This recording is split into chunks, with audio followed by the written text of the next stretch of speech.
Good morning student. Today we learn about the fundamental right, directive principles and the fundamental duties of India. The fundamental rights, directive principles of the state policies and the fundamental duties are the sections of the Constitution of India that prescribe the fundamental obligations of the state to its citizens and the duties of citizens to the state.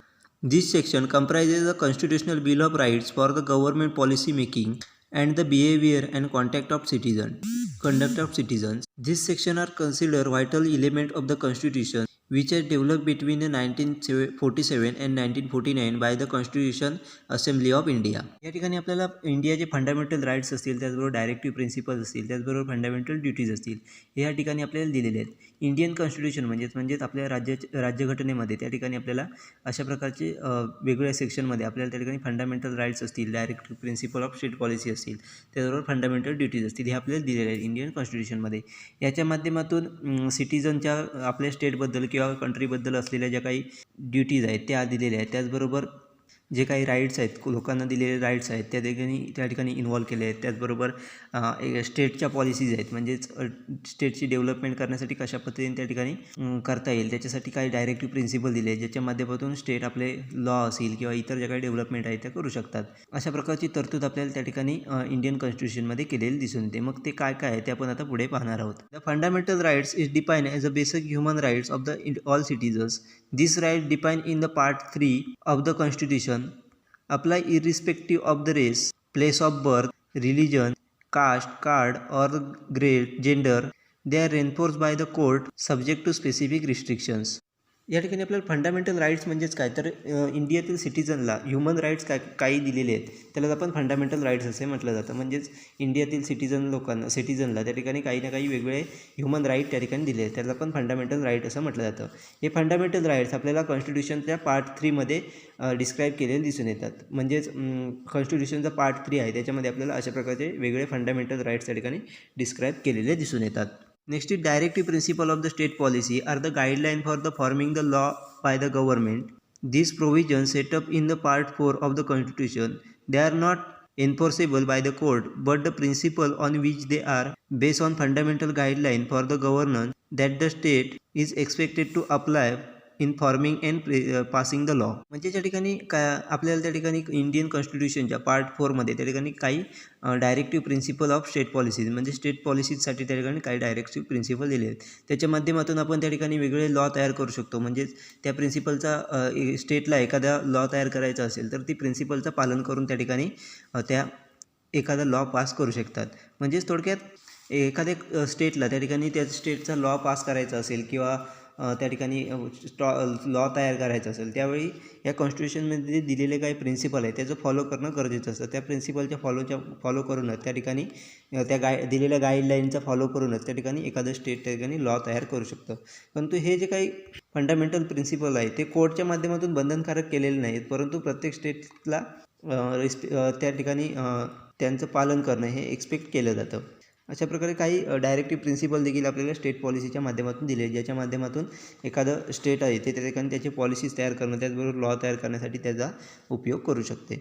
The fundamental duties are defined as a moral obligations of all citizens to help the promote a spirit of the patriotism and uphold the unity of India. These duties set out in the Part 4A of the Indian Constitution concern individual and the nations. Unlike the directive principles, they are unenforceable by law. म्हणजे त्या ठिकाणी आपल्याला Indian कॉन्स्टिट्यूशनमध्ये काही Indian लोकांसाठी त्या ठिकाणी काही fundamental duties दिलेल्या आहेत.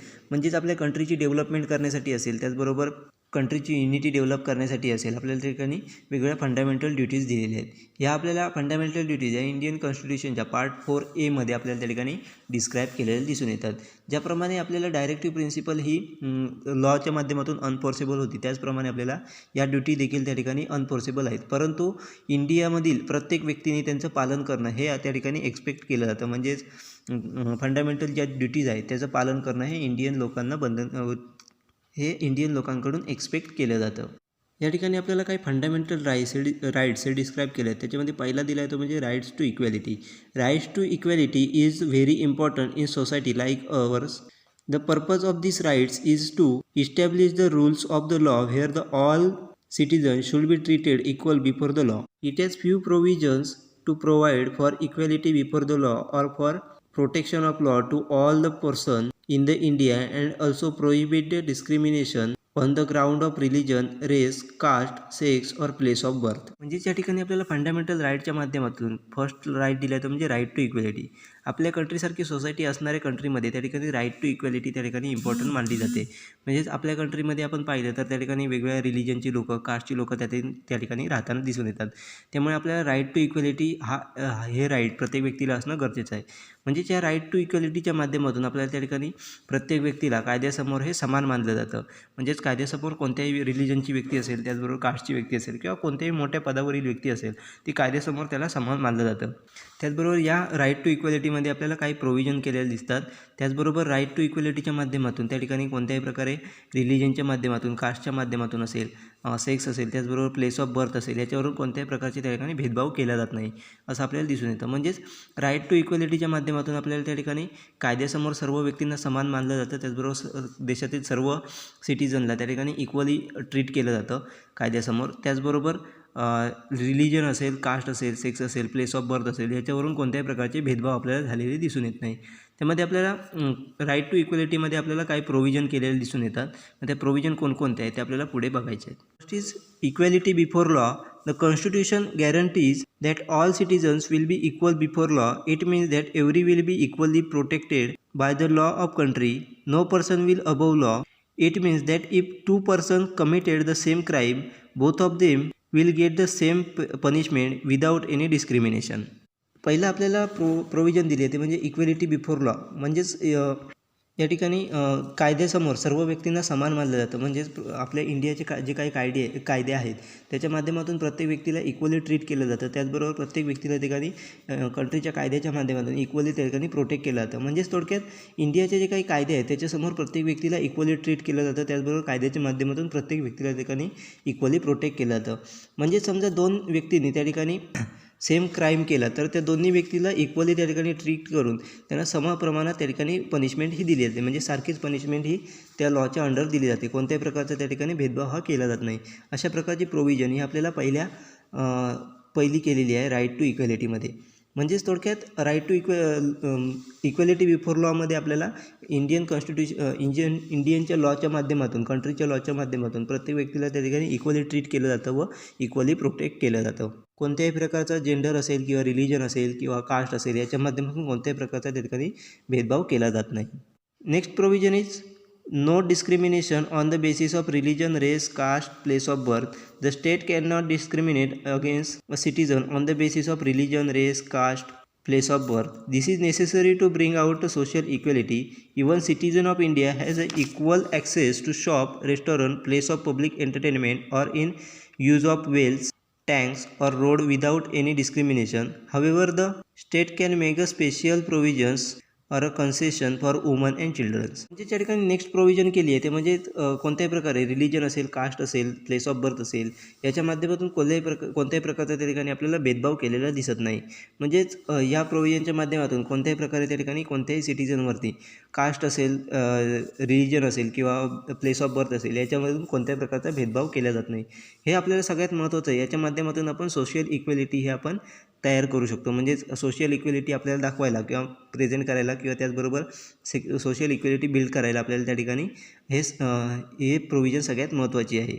याच्या माध्यमातून इंडियातील प्रत्येक सिटिझनला त्या ठिकाणी समप्रमाणात त्या ठिकाणी ॲक्सेस दिलेला दिसून येतो. म्हणजेच प्रत्येकाला त्या ठिकाणी शॉपिंग करण्याचा, त्याचबरोबर रेस्टॉरंटमध्ये जाण्याचा, त्याचबरोबर पब्लिक एंटरटेनमेंट प्लेसचा यूज करण्याचा, त्याचबरोबर त्या ठिकाणी पाण्याची विहिरी असतील, त्याचबरोबर टँक्स असतील, त्याचबरोबर रोड्स असतील, या प्रकारचे जे काही गव्हर्मेंट किंवा पब्लिक जे काही सेक्टर आहेत त्या ठिकाणी इक्वली त्या ठिकाणी ट्रीट केलं जातं. त्याचबरोबर प्रत्येक व्यक्तीला त्या ठिकाणी सर्व गोष्टींचा ॲक्सेस आपल्याला इक्वली दिलेला दिसून येतो. त्या ठिकाणी कोणत्याही प्रकारचा भेदभाव हा आपल्याला केलेला दिसून येत नाही. परंतु आपल्याला त्या ठिकाणी स्टेटच्या माध्यमातून त्या ठिकाणी वुमन आणि चिल्ड्रन यांच्यासाठी त्या ठिकाणी स्पेशल प्रोव्हिजन त्या ठिकाणी केलेली दिसून येते. अशा प्रकारे त्या ठिकाणी कोणत्याही प्रकारची आपल्याला कास्ट असेल, रिलिजन असेल, त्याचबरोबर प्लेस ऑफ बर्थ असेल याच्यामधून कोणत्याही प्रकारचा त्या ठिकाणी भेदभाव हा केलेला दिसून येत नाही. Next is equality of opportunity to all citizens in the matter of public employment. The state cannot discriminate against anyone in the matter of public employment. All citizens can apply and become an employee of the state. Merits and qualification will be the basis of employment. However, there is some exceptions to these rights. There is a special provisions for the reservation of the post of citizen belonging on scheduled caste, scheduled tribes and other backward class. म्हणजे त्या ठिकाणी आपल्याला next third provision केलेले दिसून येते, म्हणजेच equal opportunity to all citizens in the matter of public employment. म्हणजेच public एम्प्लॉयमेंटमध्ये त्या ठिकाणी सर्व सिटिझन्सला इक्वल अपॉर्च्युनिटी दिली जाते. म्हणजेच जे काही स्टेटच्या माध्यमातून त्या ठिकाणी कोणत्याही प्रकारचा आपल्याला भेदभाव केलेला दिसून येत नाही पब्लिक एम्प्लॉयमेंटमध्ये. त्यामध्ये सर्व जे सिटिझन आहेत ते त्या ठिकाणी पब्लिक एम्प्लॉयमेंटसाठी त्या ठिकाणी अप्लाय करू शकतात व स्टेटचे एम्प्लॉई त्या ठिकाणी बनू शकतात. यामध्ये आपल्याला मेरिट्स आणि क्वालिफिकेशन यावरती हे एम्प्लॉयमेंट सिलेक्शन केलेलं दिसून येतं.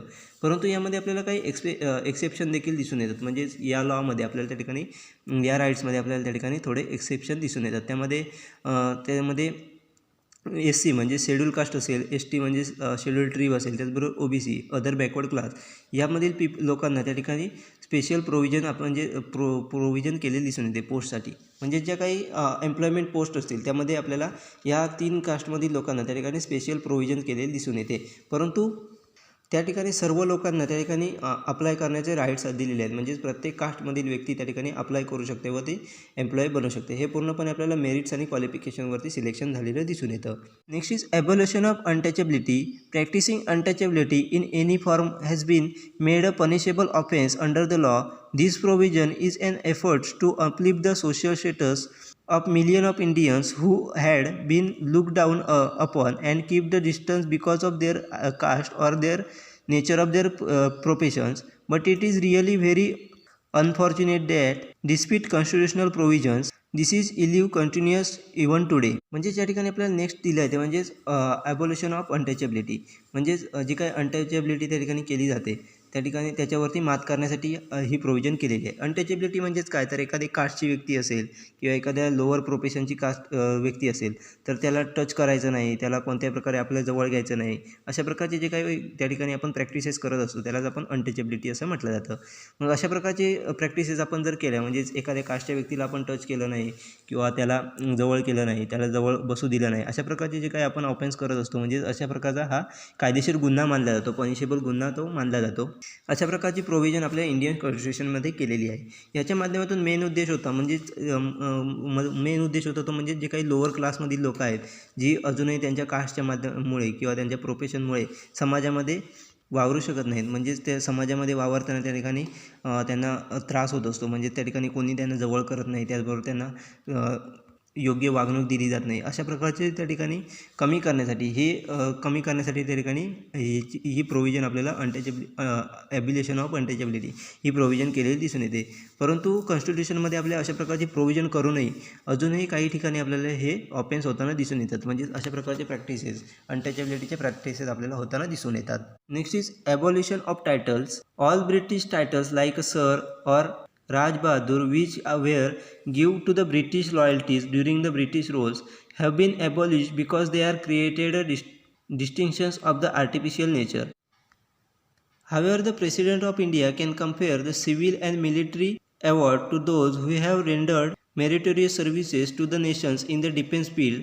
The civil awards such as Bharat Ratna, Padma Vibhushan, Padma Bhushan and Padma Shri and the military award like Veer Chakra, Paramveer Chakra, Ashok Chakra are conferred. Do you know that these awards are not titles? Educational and military awards can be prefixed with one's name. या ठिकाणी next दिलं आहे म्हणजे ॲबॉलिशन of titles.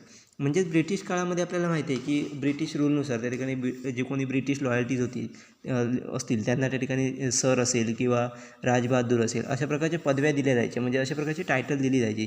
याच्या माध्यमातून त्या ठिकाणी वेगवेगळ्या प्रकारचे भेदभाव केलेला आपल्याला दिसून यायचा. म्हणजे लोकांमध्ये त्या ठिकाणी भेदभाव केलेला दिसून यायचा. अशा प्रकारची जी काही नावं होती ती आपल्याला इंडियामध्ये आता नष्ट केलेली दिसून येतात. म्हणजे निर्मूलन त्यांचं कमी करण्यात आली, ती कमी करण्यात आली. तर त्या अशा प्रकारची नावं कोणालाही आता दिली जात नाही. परंतु आपल्याला माहिती आहे की प्रेसिडेंट ऑफ इंडिया इंडियाचे प्रेसिडेंट त्या ठिकाणी आपल्याला सिव्हिल आणि मिलिटरी अवॉर्ड त्या ठिकाणी प्रदान करू शकतात. परंतु अशा प्रकारचे अवॉर्ड म्हणजे हे काही कोणाला ठेवलेलं नाव नसायचं, तर त्यांना त्या व्यक्तींना मोटिवेट करण्यासाठी दिलेले ते अवॉर्ड असायचे. ते एखाद्या व्यक्तीच्या नावाने केले जायचे. त्यामुळे ते कोणत्या प्रकारचं त्या ठिकाणी त्या व्यक्तीला नाव ठेवणं नव्हतं, तर टायटल देणं नव्हतं, तर त्याला प्रमोट करणं होतं किंवा त्याला त्या कामाबद्दल मोटिवेट करणं होतं. म्हणजेच एखाद्या व्यक्तीने डिफेन्स सिस्टममध्ये मोलाची कामगिरी केली असेल, चांगली सर्व्हिस दिली असेल, तर त्याला त्या ठिकाणी सिव्हिल अवॉर्ड दिले जायचे. मग त्यामध्ये भारतरत्न होते, सिव्हिल अवॉर्डसाठी त्या ठिकाणी भारतरत्न, पद्मविभूषण होते, पद्मभूषण आहे, त्याचबरोबर पद्मश्री आहे. अशा प्रकारचे अवॉर्ड्स हे सिव्हिल अवॉर्ड्स म्हणून दिले जायचे. तर मिलिटरी अवॉर्डमध्ये त्या ठिकाणी वीरचक्र असेल, परमवीर चक्र असेल, अशोक चक्र असेल, अशा प्रकारचे अवॉर्ड त्या ठिकाणी दिले जातात. हे कोणत्याही प्रकारचं नाव ठेवणं नव्हतं, तर त्यांनी केलेल्या कामाचं त्यांना प्रमोशन देणं होतं. म्हणजे त्यांनी केलेल्या कामाचे त्यांना मोटिवेट करणं कामामुळे, त्याचबरोबर त्यांनी घेतलेल्या कामाची दाद घेणं, ह्यालाच आपण त्याच्या माध्यमातून हे अवॉर्ड दिले जायचे. त्यांना कोणत्याही प्रकारचं नाव ठेवलं नव्हतं. अशा प्रकारची परंतु पूर्वी जे काही ब्रिटिश काळामध्ये ती नावं ठेवली यायची, सर असेल किंवा राजबहादूर असेल, याच्यामुळे त्या ठिकाणी भेदभाव आपल्याला केलेले दिसून यायचे. अशा प्रकारची नावं आपल्याला इंडियामधून आता निर्मूलन किंवा कमी करण्यात आलेले दिसून येतात. अशा प्रकारच्या प्रोव्हिजन्स हे आपल्याला राईट टू इक्वॅलिटीमध्ये केलेले दिसून येतात. अशा प्रकारे आपल्याला फर्स्ट राईट दिले होते, म्हणजे राईट टू इक्वॅलिटी, ज्याच्यामध्ये आपल्याला अशा प्रकारच्या 5 वेगळ्या प्रोव्हिजन्स केलेले दिसून येतात. यामध्ये आपल्याला इतरही काही राईट दिलेले ते आपण नेक्स्ट लेक्चरमध्ये पाहणार आहोत.